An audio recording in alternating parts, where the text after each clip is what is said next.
My name is Michael Hilton, and we're going to do a sample calculation for Lab 2. The purpose of this lab was to learn the properties of acids and bases and to gain practice in reading the pH scale and calculating hydrogen ions and hydroxide ion concentration, figuring out the Ka values, the Kb values, pKa values, and pKv values. So basically, everything I just said. This is the data table that we have to fill out. The sample calculation, we're going to be working with hydrochloric acid. The pH was given to us. pH is 1. pKa value is -7. That was given to us. So we're just going to calculate the rest. This is a sample calculation. So to figure out the concentration of hydrogen ions, we're going to take the inverse log of the pH.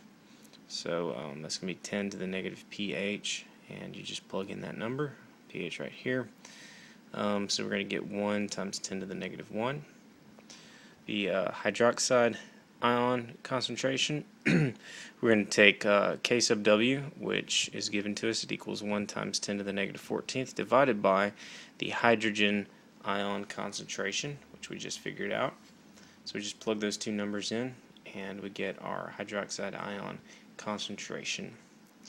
To figure out the Ka value, we just take the inverse log of the pKa value, which we've been given here, and so that's going to be 10 to the 7th. Realize that these negative signs cancel each other out. This gives us 1 times 10 to the 7th.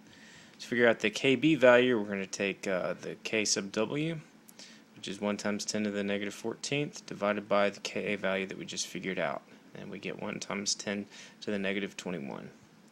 To figure out the pKb value, we simply just rearrange the equation that was given to us, and so we find that 14 minus the pKa value is going to be 14 plus 7, negative signs cancel, and that's going to be 21.